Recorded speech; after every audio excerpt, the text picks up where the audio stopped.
Hi everyone and welcome back to my channel Scent Magnifique.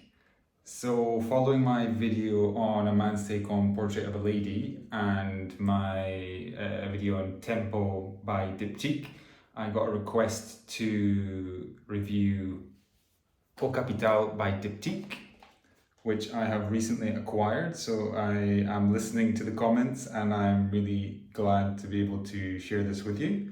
The reason why this one came up is because there are lots of comparisons between Eau Capitale and Portrait of a Lady.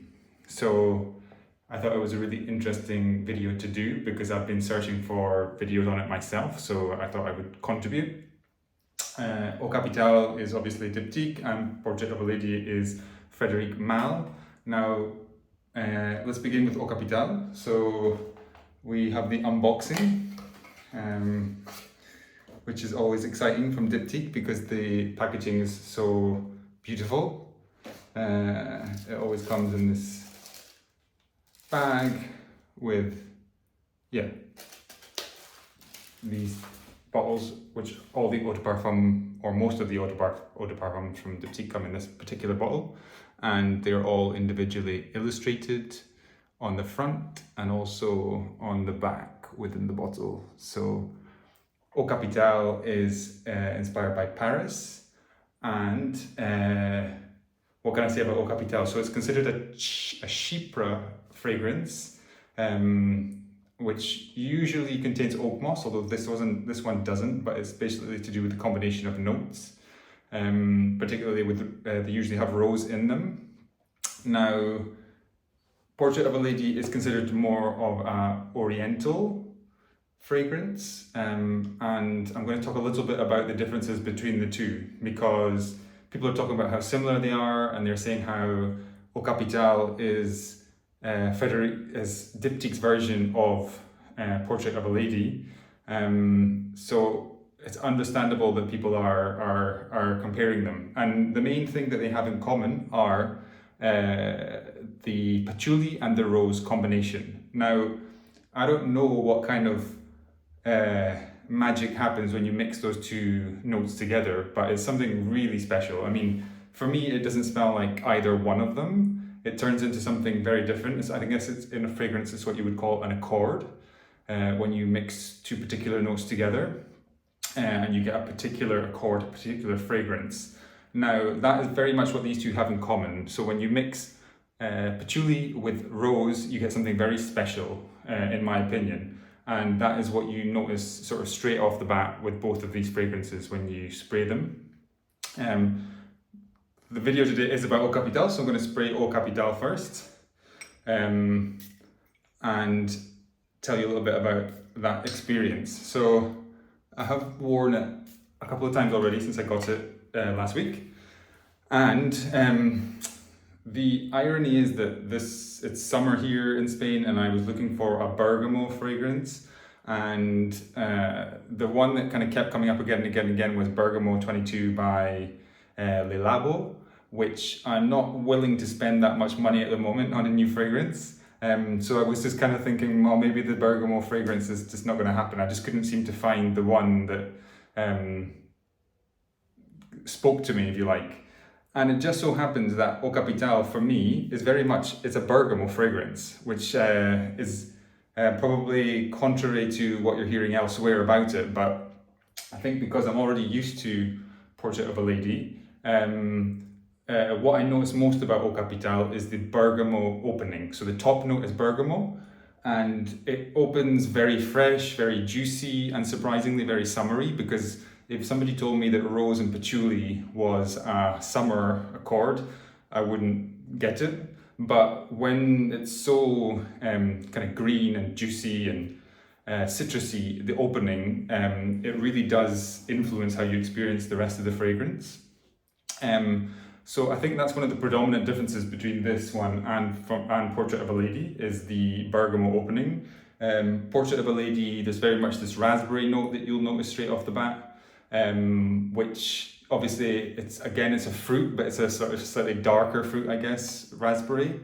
And then it goes in, I think, then you get to the sort of middle notes, which are heart notes, if you like, rose, and then underneath that is the patchouli. But I guess in the case of Eau Capitale, it kind of stays in that area.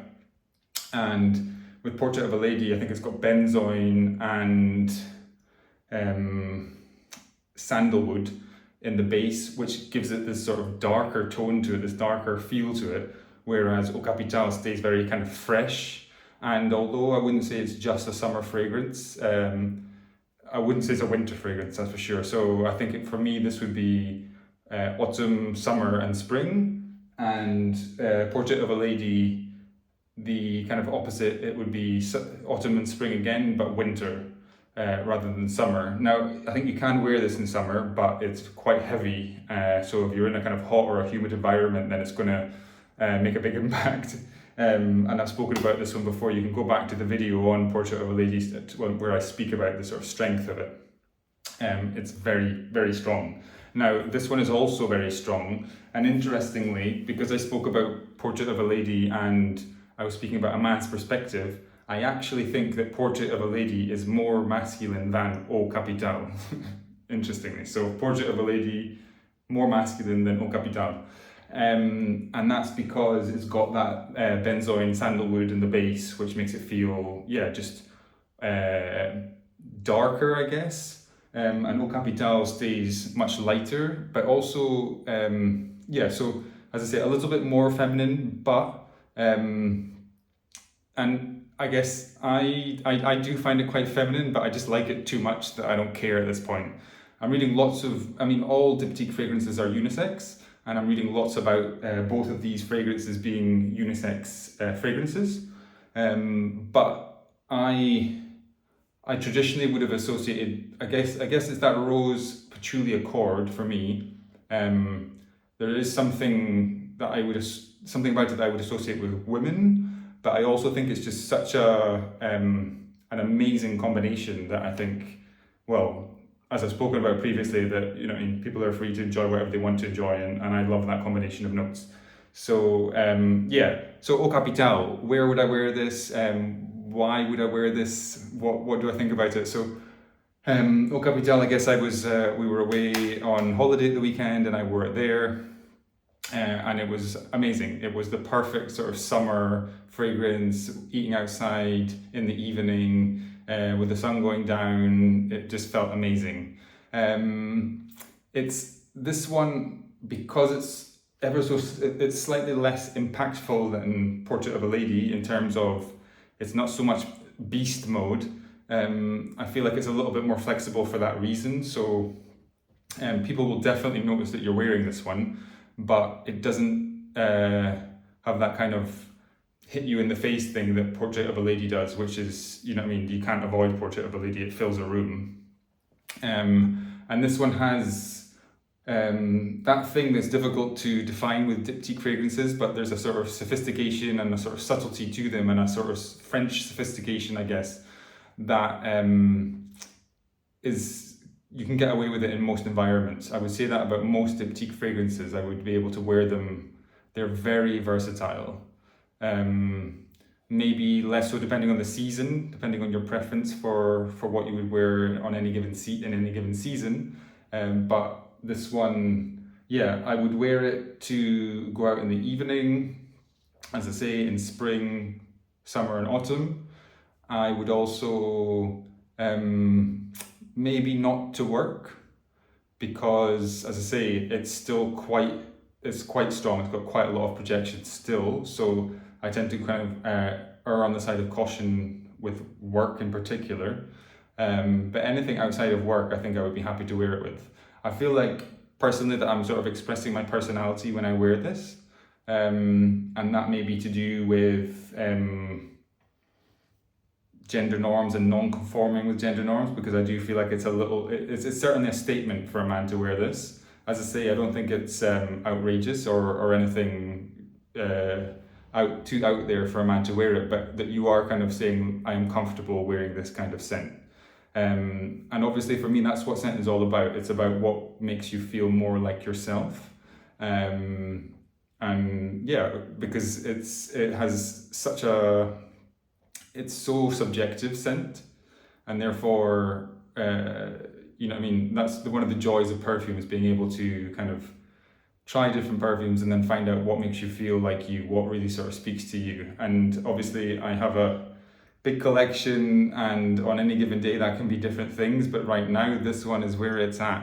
So I'm really interested to hear about other people's perspective on Eau Capitale, maybe particularly those differences between Portrait of a Lady and this one. And yeah, I look forward to speaking to you again soon. Okay, take care, bye.